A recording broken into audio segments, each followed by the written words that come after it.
Manipur chathariba kuki proxy war haibetare kudakta lepu amadi kuki terrorist singi matakta military crackdown taw haiba wafam kuki kokomina changchalak liba khongjang haibetare masida Manipur gi ngamkhaida illegal immigrants sing kuki narco terrorist sing changlakpa thingnana ba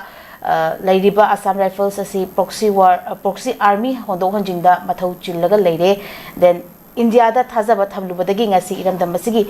sida machoi tare haina kokomi kanbena waike dire na phungtu wafam yaurioza oza sima tangsidi kamaina ga thamling oja mot masi akhoi mayam na loina ma haina ba common parlance amane bu but luri di side akhoi na yengwe aba ma haita ga di akhoi na hairi si sidi kokomi na haibe wanate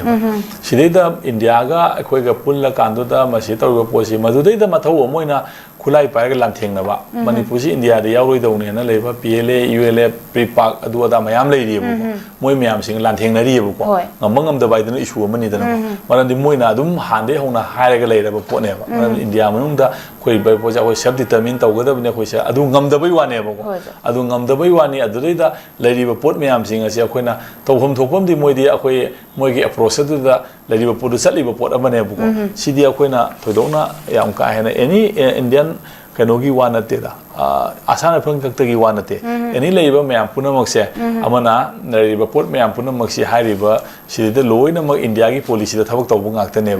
aduna India policy di kaino haiba kanda apunba India ama thamba apunba India sida Manipur si part amane aduna halariba India gi mai policy eno si thajo thajadраga di noi adum madu keno tawdu dum phangani haiba potu moigi mathau ma tawjabane ba adu mathau do madu yaroi khoi Manipur de smai mai leibani sina khoi gi leiba position ena madadu da khoi stand lauraga khoi di noi ga fight tawni haidana nomai kapna dana khona dana thawai myam thanan tawnari dana ko adu masi gi miyeng sida de khoi gi leiba level sida gi yamna no daw ngang bada maramdi within the aina keno digi wangmada leiba system sigi wangmada leikhraga aidi adugi potni haina ngangbaduna lawbaduna ibaduna tongan bamne buko ai system manungda su adum leike system dunu su protection piu aduga system dunu su protection piu ai system manungda su leike aduga system na tawriba system dugi duna tawriba potu su aina adum yaroi haitaragadi system du hongdokpa natradi upai di leitabani na aroi bado oina masi smai tawi koli na hairubagi oina mongonda leiriba kokomi gi leiriba thomi singda oina ko magi khoi gi keno da India gi state ta masi singnaba magi seditious keno oi gaina ek oina pansala ko su dum yae ba ko sigi posine hena aidi asmaina yengningi aduga sigi da makta di lauriba khongniba mayam puna maksing ase India gi leiriba lenga sin tawiba pot puna maksi yaroi haiba pot puna maksi tawi haiji hande hona khoi la loba khulai pairaga leiriba la loba mayam sing asina laurga leiba pot amane ba ko masidadi kasu anoba aidi nate na aidi lawi smai tawsi solid waste management plan gi apu masagi machumna law sangam kuntra romang le habagi wafam ma yauriza akogi Imphal West ki lamsang police station na konba lamding haina khangnariba wafam asida leiriba akogi chawbi lakhongi akoi beda leiba law sangam kuntra mukti akogi mang le habagi wafam ne jamasi akogi kumja lisingani ga mapan dagi sembat sagalakhiba lamdingi solid waste management plan asi kumja lisingani ga taraga manga dagi Imphal Municipal Corporation na akogi mafam singdagi pushalapa phatta haudigi haibatare dugi haidokpam haibatare oirakli bane haiba wafam ne oza masi yam kana akogi kai hageni akogi fibam masida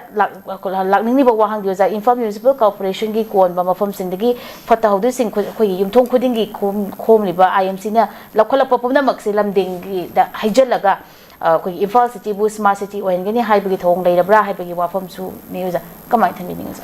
masi keno ne solid waste management plan harise amang lu sui si keno ne na bada yaujagre ko solid waste management plan haibasi solid waste hoigi ke haitare dumping area on thoki ba moina haidi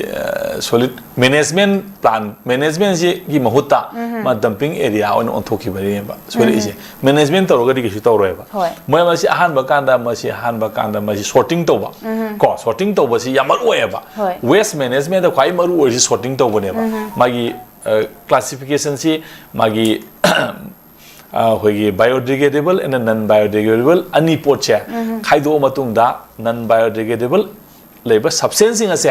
मसी अमुक sorting तौर कांसिदा recycle याबा अमुक यादबा हाइबा अनि सोन खाइदो कांदा मदु manage तौगदोइनेबा अदि अमना biodegradable ओइबा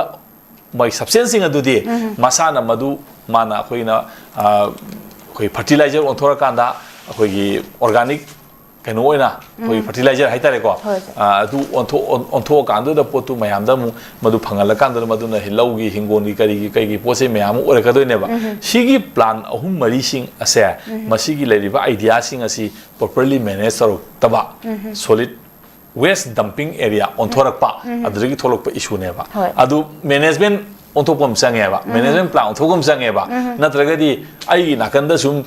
पोत थाजल हाइदोगबो अदाय अखोय मयामदो कमायना Congo हाइंगो करियो हन्नो मयामक कमाय लेदुनो अदुगी पोतु मैनेजमेंट तौबियो अदुम लोइन फगनी मैनेजमेंट तौद्रदी यारोय मैनेजमेंट तौद्रे हाइबनेबा सिथोरइसिनदी अदु मैनेजमेंट प्लान ओइबियोबा डंपिंग प्लान ओइबिगनोबा को अदु मैनेजमेंट प्लान ओइबियो डंपिंग प्लान ओइबिगनो हाइना आइदी सुमाइन थमनिंगे लेंगाक तरेरिबा अथॉरिटी दा मसि इंक्वायरी तौबियो कमाय तौदोनो खोतोनो हाइबा पोत मयामसिंग असिगी मसिगी प्रॉपर अखोगी proper road map am puthopyu dari bapot myam sing asi kamaina tawbe yagadage hana aidi ngasi keno si thamjeningi maram di akoi bada fatau di pumsala ka le natragadi mayam thola kan legang na dune lauthoga su akoi bigi myam thola ka gai lakpe yaroina nung than thugai ra ama tawradi pharak tok tan are ma tension leina ne ko mi asi na yarokani ama taw tholok pi ai ana sigi pot myam sing asi masigi posi अनुमायना आइदी हाइनिंग सुमाइ तौनी कबोक मपाम्बी सिंह संदोरकली बसे अकोइबगी अमसुंग पाद सिगी फिबमदा यामना चाउना अकाइब पिरकपा अमनी हाइबगी वाफम यावरिजा हौजी हौजी खोगी लमफिल पाता कबोकंग पाक सन संदोरकली बसे कोई इकोलॉजी दा अकाइब लैरे हाइबगी खुदमनी हाइबगी वाफम दिसि खोगी ngasi nongini gi mamangda खोगी लमफिल पाता खोगी कबोक मपानी याम लागलेली को जमयाम येंगबा नहा सिंग मसी तसेंगना हाइरबदा मसी खोगी इकोसिस्टम खोगी कबोकंग कंट्रोल तौ खोगी तौदबा हाइगद्रा मवंगदा इसिंग द पाक्सना हौजिलकपा मतमदा हाना लैरिबा अरुबा इसिंगी इकोसिस्टम द काइसलकपा हाइबा तारे ओजा कमाय थमिदिंग अरुब बोइनोजा लेरिट मसे आई बायोलॉजी की छात्र मक्ति नतेको मागी मसीगी पोसिदी मोय एक्सपर्ट सिंग हाइरा कादो दन हेना मरम सागने न खली बट अखोई जनरल कांसेप्ट अखोई लाइक तमबदा सब्जेक्ट ओइना सुम लोइना अंगांग ओइदो तम पनिना कबोकंगी मागी लेरिबा मागी केनोसे यामना न्यूक्लियर अखोई लेरिबा रिएक्टर रेजिस्टेंस म्यांगासी अब्जॉर्ब तौबा अदुगु मखनगी पोट पामी मखल अमनेबा माना कन्ना होगलइबा संदोरकपसिनदी अकाय अकोइबा सिदैदा पोल्यूटेड ओइरे हाइबनेबको मनोदि मागी लेरिबा मागी मथौसे लेरिबा पोट म्यांसिंग असि फत्ता हौदी म्यांसिंग अदि फत्तबा पोट म्यांसिंग सुबसनबा मदु साथोकपा अमा तौबसि माइ मथौ ओयेबा कबुकंसे अदु यामतागदि मसाना मसिनजाक लेरि मसाना फगलकपा ताबा नतो हाइलेरिबा पोट म्यांदु फत्रे हाइबनेबा लेरिबा इसिंग कंटामिनेट ओइरे हाइबनेबा इसम समना हाइकांदा अदि कंटामिनेट ओइरगदि लेरिबा पोट म्यांसिंग असि माना लोइमक सुबसन होनबा का मसिनजाक तु याम लेरिमिना साहौ भरेबा बर एक्सपांड तरो कोइ नेबा अदुना मसे अखोइना मा हाइजि चुम्मेबा मान अकोइबगी सिलेरिबा पोजि अकोइबगी खुदम अकोइ इकोलॉजिकल अकाइबा लैरे हाइबै खुदम नि हाइरिसे मसि आइना खल्ली जिगा सानेयबा मनमदि अदुदैदा इकोलॉजिकल बैलेंस अमा मेंटेन तौद्रे मागी कबु कंगना सुबसनगदा माइ कंटामिनेटेड सोइल म्याम सिंगदो मरांग काइना लैरे मरम अदुना मदुगी कनोदो मा मसिनजाक फरमे साउ फर संदोरे हाइबनेबो अदुना मसि कबू कंगसिना ओजी लाइब पोती कबू कंगदुना मागी लेरिबा कंटामिनेटेड केनो मैम सुबसलनी सुबसम तारगसु अमु सिम्बायोसिस ओइना मा लोइ कोप्सन गितारगदि मथतगी ऑक्सीजन चांग इसिंग चांग सनलाइट चांग कदो खतो मैम लेतवनिना अदुना अमु पोतु मागी लेरिबा पोतु अमु फरोइदुइनेबा अदुना लेरि मैम सिंग असे अखोइना करमाइना मसि कबू कंगसि मसि अखोइना हिदाक हाइजरगा हातपसु फतेबा फरोएबा अदुना मसि अखोइगी मैनुअल बेसिस ता हाइदि मदु पार्ट खरा सेंदोकपम संगे लौथोकपम संगे अदु तागदि मागी केनोदु हेंदोन द बाइतारे खर लेबोक्ति फैयेबा मरदि माना पोतु कंटामिनेटेड केनो सुबसलिमिनको अदुगा अदु सुबसले अदु हेंदोन दनबा अखोइगी प्लान अमा तौरकको मदु नत्रगदि अमु लेरिबा इसिंग दुसु माकनेबा माना सुबसलिबा पोतुना मा होगला मतुंगदा मागसु सिधरकपा पथरकपा नाइनी एट द सेम टाइम मा लोइ कुपसंग गितारगदि मथक्तगी नुंसा मंगान फंगदबा ओसिंग सिदा ऑक्सीजन फंगदा मैम से अदुजु फंगोएबा अन इसिंग दो दुम फतबा दुम कंटामिनेटेड वाटर दुम ओइ लेनेबो अना लेरिबा पोसे अन हिदा हापसेलगा पुरा ओइना मांगन बसु फते अदना मसी मैनुअल बेसिस ता माइगी लेरिबा थादरगा हाइतारेको मेन पावर थादरकांदुदा मसी खरा खरा लौथोकपा मदी चंगी हैदना सुमाइना थमजगे